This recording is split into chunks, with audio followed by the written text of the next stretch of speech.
Can you walk me through like the very first moment you read for Zach as well as like your audition process for the role? Like what was your gut instinct about who, he is as a character and those first impressions when you were, offered the script? Yeah, I remember I think I only had one audition for Zach, if I'm remembering correctly. It was just one self-tape that I did.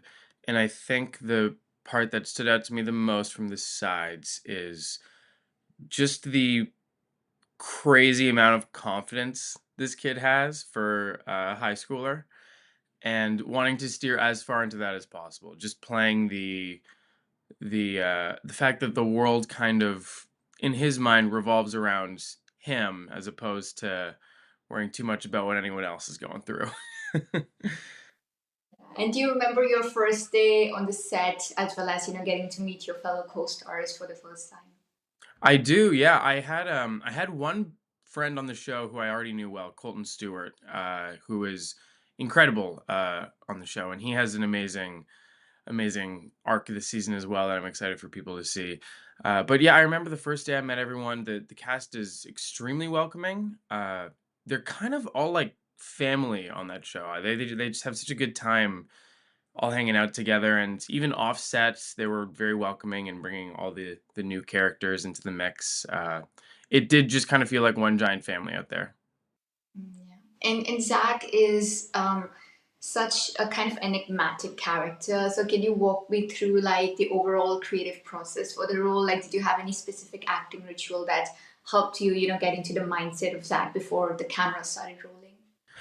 Yeah, I wanted to change physically a little bit how he presents himself because I think he kind of represents something that is very specific on the show, which is a shock to the nervous system of the characters that he interacts with.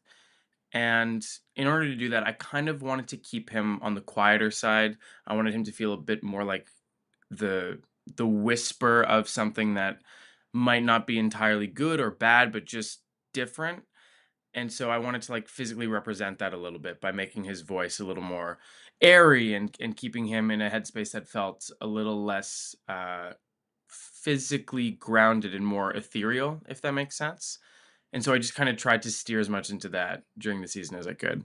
Like you're saying, like when you were building Zach, especially knowing he's such a complex character, did you like ever start to find anything that you personally resonated with him in terms of, your personality traits? Like what would you say is the biggest similarity or difference when it comes to Zach and your own self? Yeah, so as far as relationship that I have to Zach's character, I'd say I relate more to him later in life, I find, than as opposed to who I was when I was in high school. I was nothing like Zach when I was 16, 17.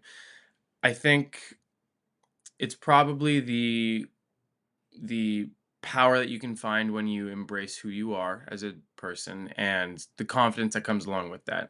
So I think the confidence is something that he found recently, and he's exploring that in a way that is very like relatable, I think. And so that those first steps into really embracing who you are as an individual, I think is something that I admire a lot of in Zach. So, as an actor, how did you step into this mid-run narrative that already had such an established fan base where it kind of feels like, you're trying to integrate yourself, but also, carving out space where you can make kind of like a name for your character?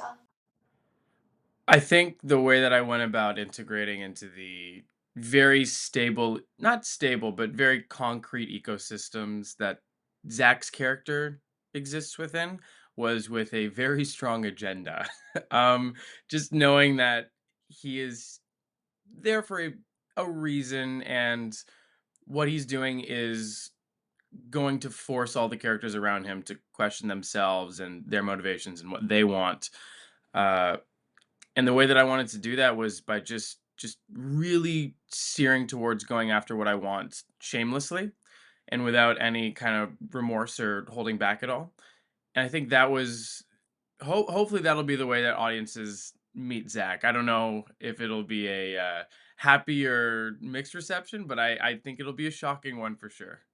a lot of actors that I talk to usually craft something that's very personal to them or their character that audiences might probably not see on screen.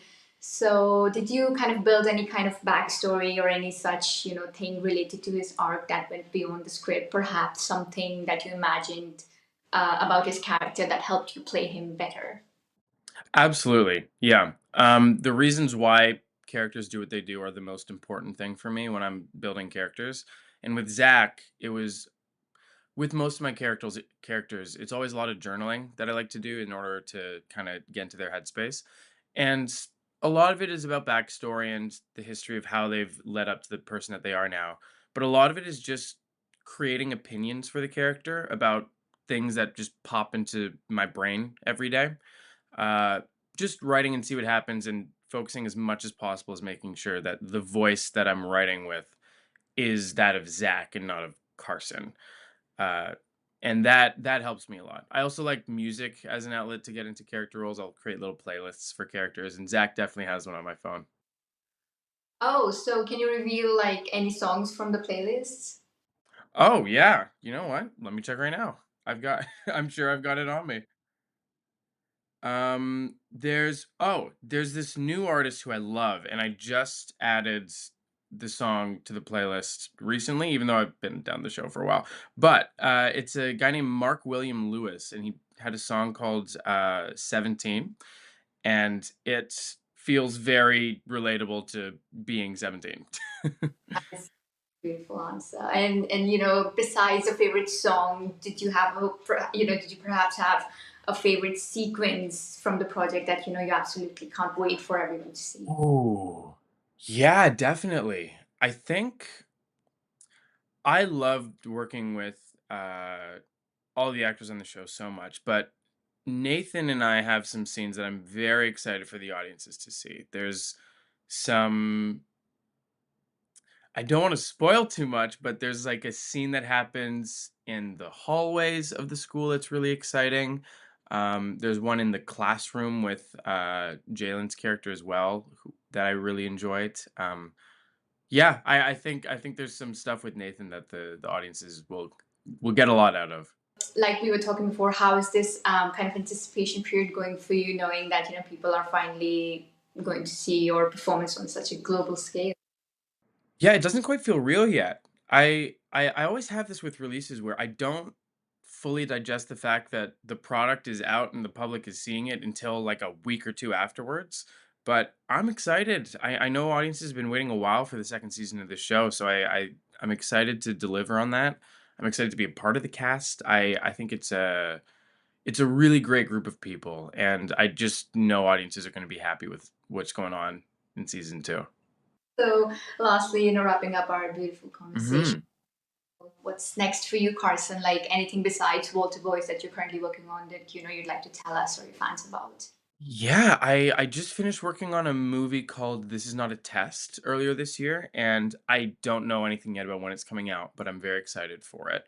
I also have a very exciting movie that I worked on a couple years ago that's finally working towards getting its release called Where Did the Adults Go? That I cannot wait for audiences to see. It's like a really intimate, slow burn of a story about siblings living in this home together, and yeah, those are the two that I can talk about. I just finished working on a set out in Vancouver for the last little while, but I can't say anything yet about what the project is, but be on the lookout for more news about that one soon as well.